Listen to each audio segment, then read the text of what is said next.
in Oh, verse 6. Yeah, one go ahead. question Yeah. about the first,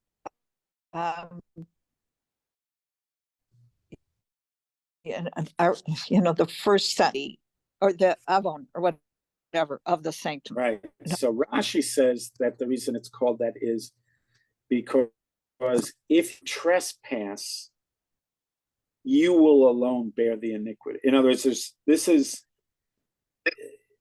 a responsibility. With great strength comes great responsibility. With great opportunity, you are now responsible for what's going on in the Beis Hamikdash. You uniquely face a kind of contrasting sin. In other words, that's how Rashi sees it. Rashi says, "Aleichem ani matil onesh hazarim sheyechtu b'iskei advarim ukdashim amsurim lachem." In other words, even if other strangers should trespass and get access, you're going to bear the brunt of it. It's a burden on you.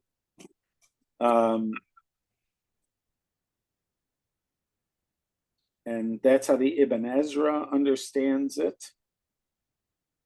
Let's see here.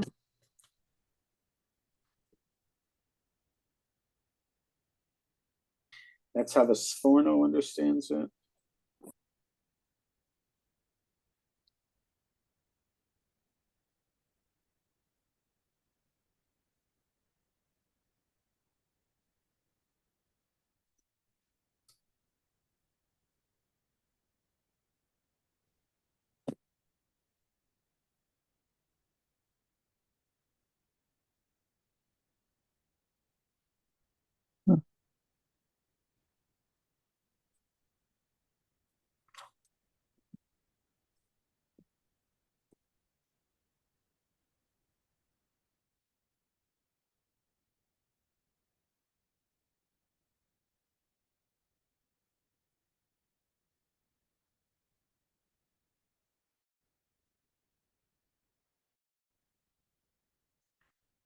So this is called Shmiras Hamikdash. I was talking to, there's somebody I was learning with who's a Levi, and I mentioned to him that I remember several years ago that there were some Leviim who were trying to get the guarding of the Beit HaMikdash renewed.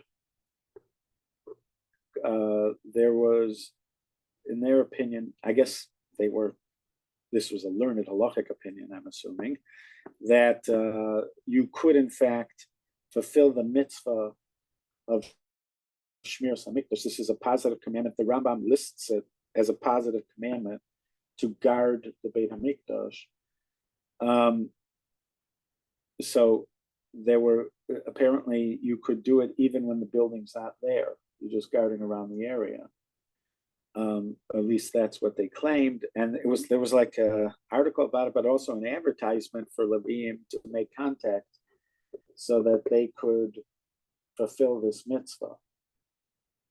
So I don't know what was required to demonstrate that you're a Levi, because it seems like we halachically hold that just claiming you're a Levi is not enough nowadays, that you need a kind of proof that somebody could not furnish at this time. Because if somebody could prove they were a Levi, they could ask for the tithe from farmers. And since, and whenever you see the halachic discussion about Meiser, it'll always say that Amotzi mechavero olav araya. If somebody's trying to take something from you, the proof is on him. So he's claiming he's owed this because he's a Levi. Let him prove he's a Levi, and then he can have it. So I don't know how they get past that, but this mitzvah is a mitzvah, positive commandment to guard the Beis Hamikdash. The Rambam points out that even though there's no fear of enemies attacking the Beis Hamikdash at a particular time, you're still doing it, and because it's an honor to the Beit Hamikdash to have guards, to have protection. And also, there's an added thing here, which is to keep non-Kohanim away from the Beit HaMikdash, or those areas of the Beit HaMikdash where they're not supposed to go. But for some reason, as Lois is pointing out, right away, according to Rashi, the Ibn Ezra, the Sforno, right away, it's like Hashem is making it clear that this is a kind of scary burden. This special opportunity that they have contains a scary burden, and that is the ever-present avon. It's like set up for transgression. So you're always going to be thinking about that. You're always going to be, I guess, security. In order for security to be really effective, the people that are guarding, that are part of the security, have to really be concerned about a breach. If you're not concerned about a breach, then you're not going to have good security. You're not actually watching. Right. So, and a pep talk with your security detail, you are probably always trying to put the fear of God into them. That any minute something terrible can happen. Right. I have a friend, Herschel Arno, who was a friend for many years when I lived in Israel, and also like a mentor to me a little bit. And so he had, at one point, he had a fudge store. It was called Cowboy Fudge. And it's like the fudge they sell in Wisconsin, that kind of fudge. And he had all different flavors of fudge. And you'd go there like you're going to an ice cream store, and you'd order by flavor and by how much you wanted of it. So he had at one point he had one, then they opened up several branches of it. He also was of age where he had to do reserve duty in the Army.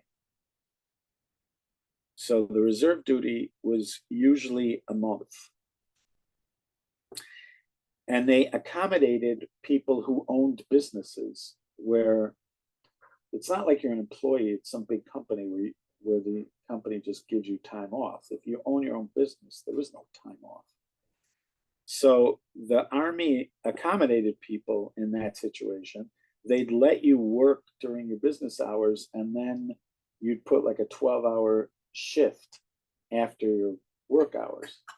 So imagine how exhausted you are. So he was charged with guarding in the old city, in the Jewish quarter of the old city. They had different guard posts, and he was charged. That was where he was stationed. He was one of those guards that would look at your purse, on the way down to the kotel sometimes, etc. So and they would do it. You had two people that were part of the guarding thing. And so what would happen is he and the other guy had a similar thing where he worked during the day and was doing his guarding at night. So what they agreed to do is one of them would fall asleep and the other one would stay awake.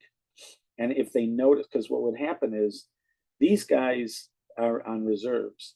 Then there's regular soldiers. They're called Mishmar Gvul, Border Patrol.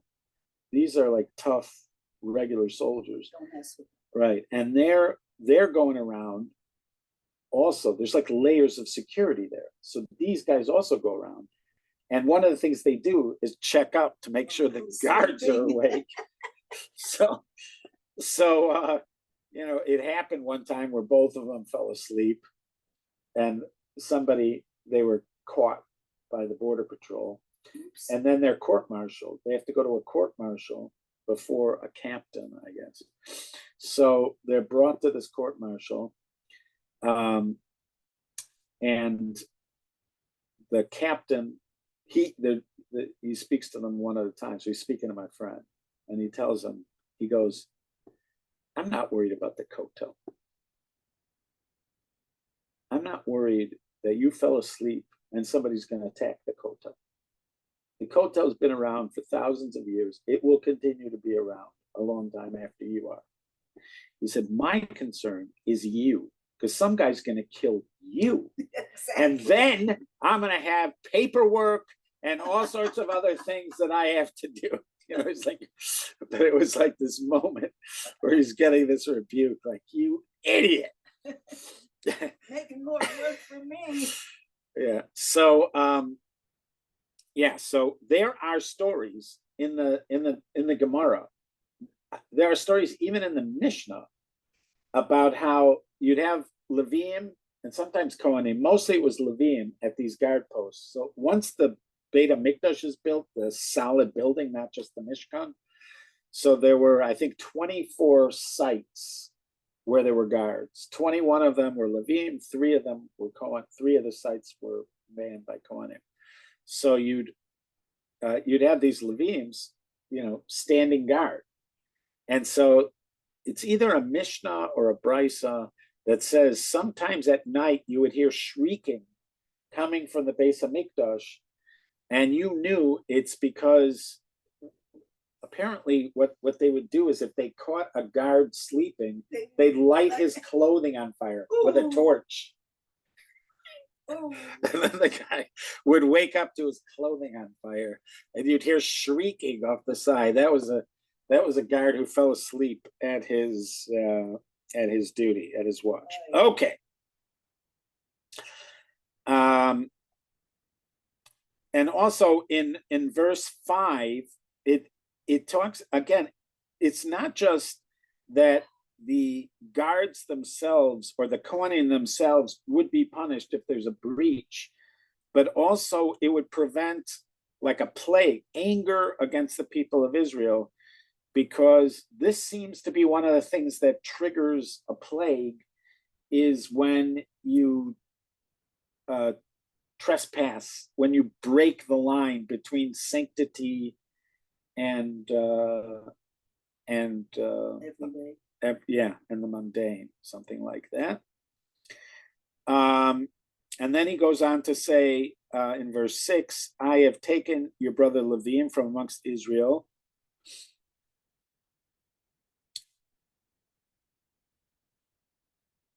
Lachem matana. They are a gift to you. These Levim are a gift to you. Netunim lahashem la'avod et avodat Or Moed, given to God to serve service in the Or Moed, in the tent of meeting.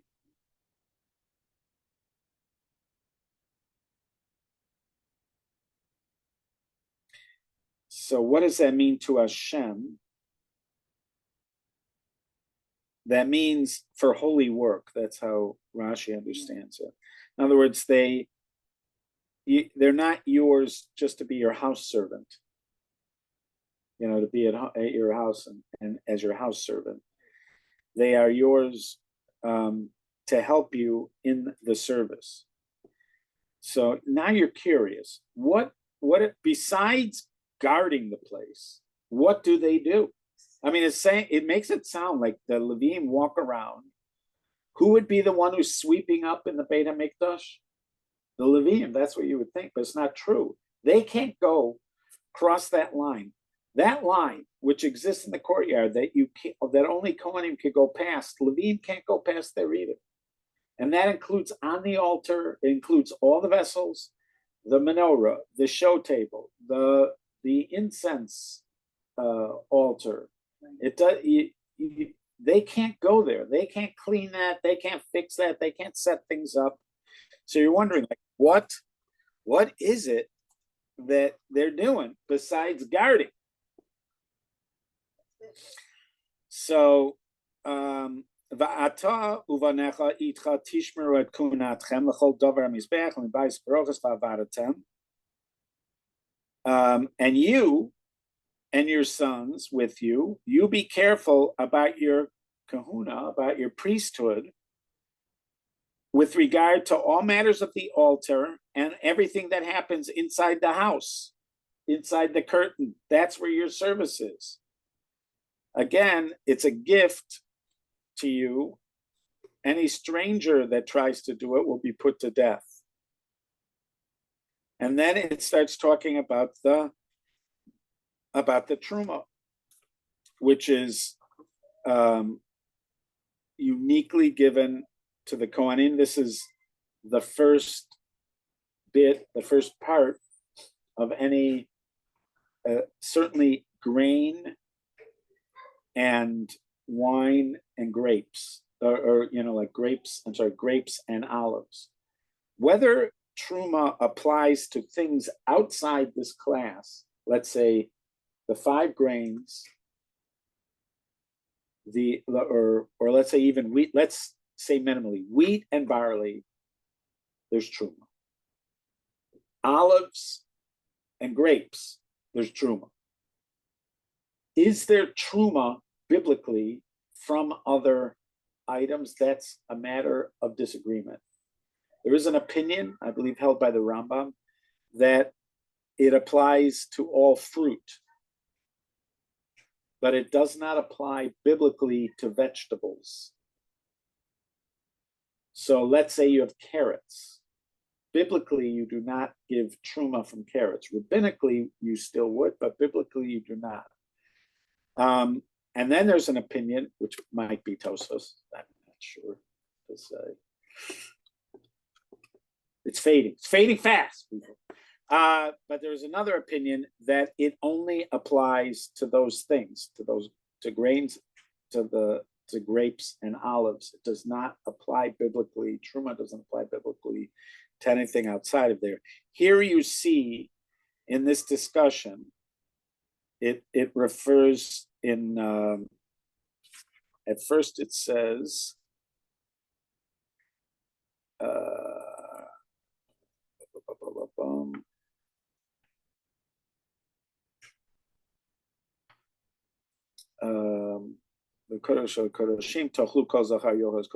yeah, so there's certain types of offerings. At first, even part of their gifts are parts of offerings. But then it talks about, starting here in verse 11, the grain and fruit ones. And it uses the word, everything that is waved, kol chelav yitzhav, kol chelav tirosh v'dagan. So this is like the fat of, or the choice part of, olives, grapes, and grain. That, you see that mentioned in verse 12 explicitly. Oil, wine, grain. Right, so those are it. Oil, meaning olive oil. Tirosh is wine, meaning, fruit of grapes, and grain. And when it says grain, so that always means at least wheat and barley. And in certain circumstances, it also means oats, rye, and spelt.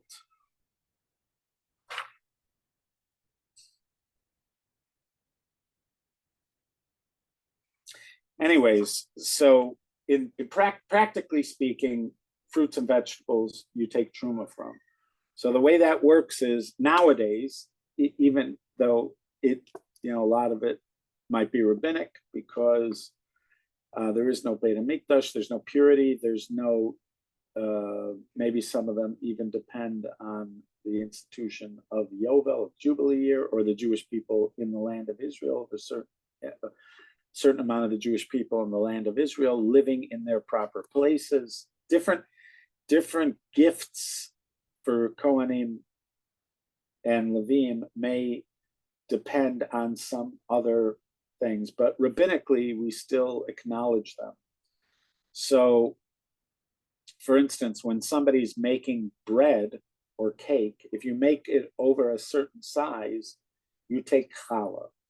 Challah was a piece of dough that you would give to a Kohen. A Kohen, what would appear to be the case is you might have a Kohen or two who live in your neighborhood, or maybe a group of Kohanim who live in your neighborhood.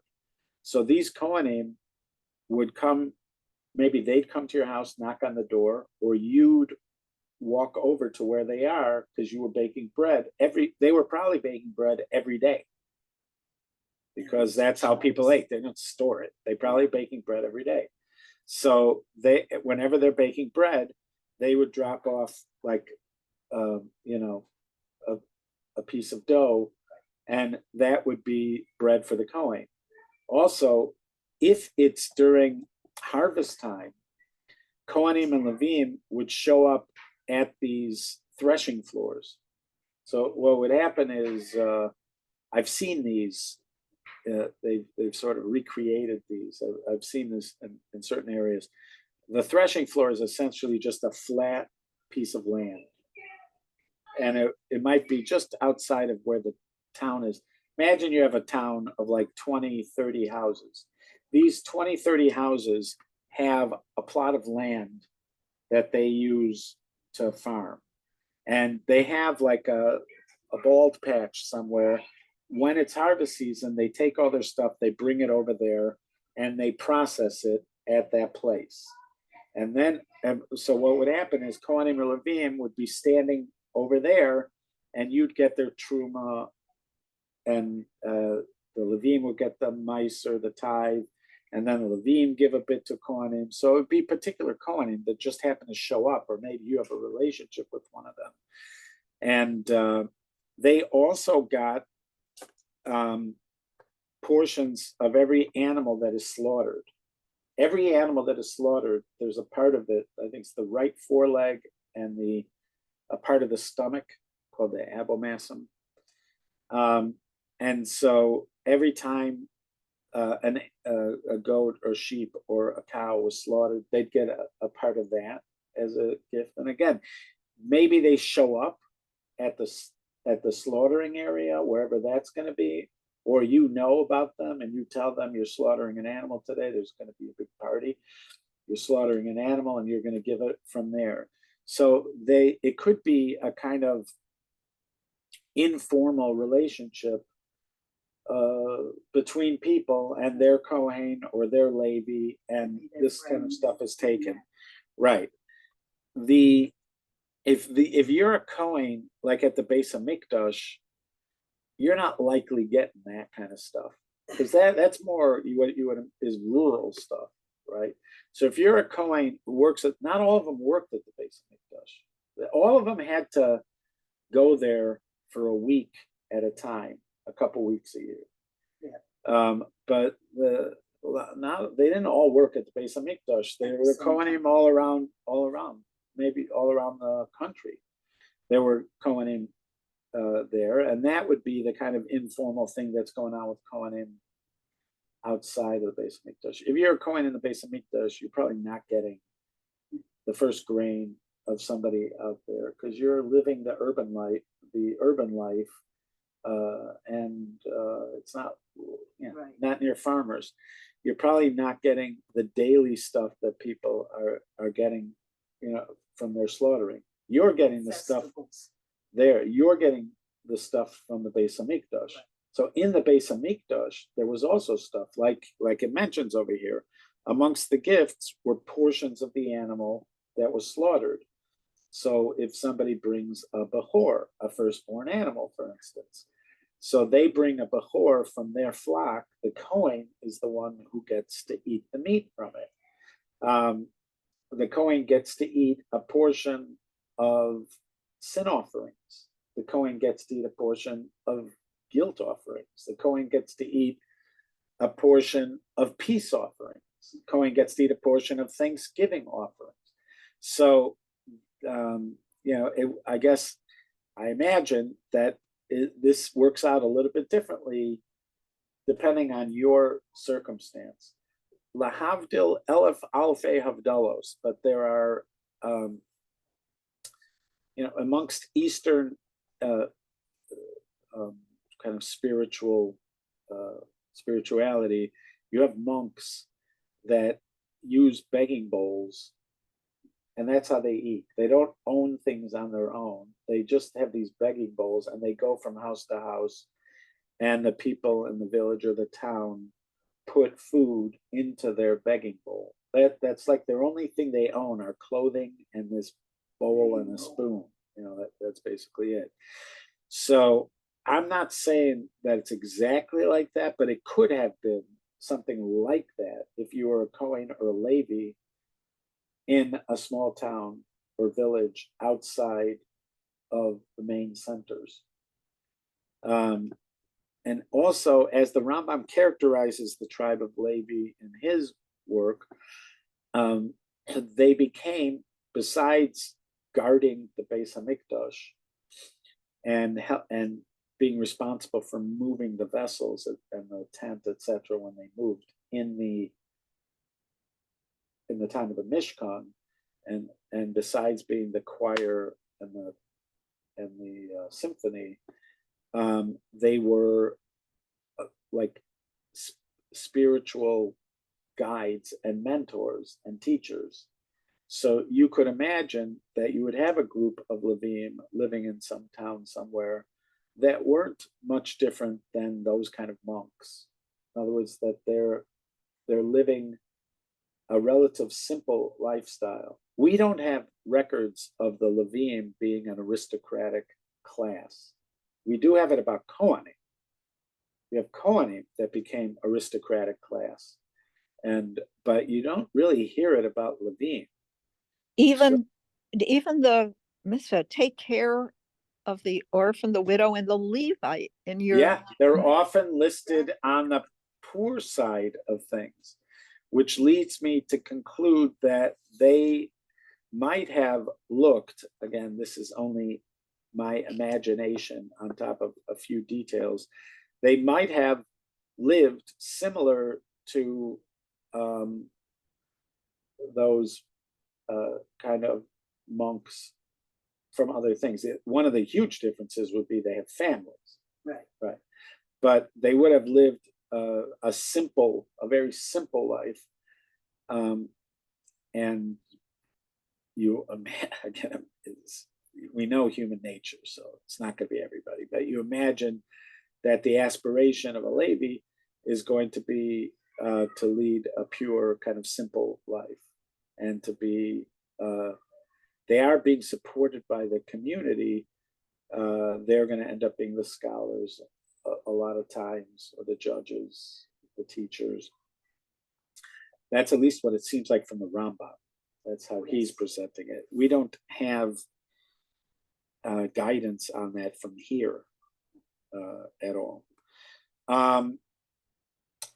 So even nowadays, Truma is taken, the tithes are taken, but for rabbinic reasons, on fruits and vegetables in Israel. When you go to an area where fruit and vegetables are being sold, there's a hechsher. Like if you went to fruit or vegetable place here, you don't need a hechsher. I could show up in Thailand in an area where they don't even know what a Jew is, and I could buy an apple and eat it, right? So outside of Israel, you don't have to be concerned, except if they're actually importing their fruit and vegetables from Israel. That would be a problem. But if they're not, if you know that this is locally grown and it's an apple, I don't need a hechsher. But in Israel, you do. You need a hechsher to see that Trumas and Meisers were taken, or you have to know how to do it yourself, which is not that complex. They have it in a sitter how to do it. There's a kind of directions on how to do it yourself. But bakeries do when they bake bread. so they're taking challah, and Yeah. they're also they have to.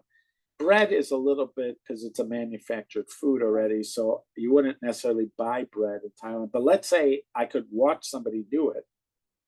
Let's say I see somebody doing it. I see the flour doesn't look like it has bugs in it. You know, like I'm looking at it. It just looks like regular grain flour and water. And I see how they're making it. Let's say they're making a flour and water in some kind of an oven, one of those ovens you stick things on. And I made sure they didn't smear it with lard or whatever else is a possibility. And then I watch them do it. So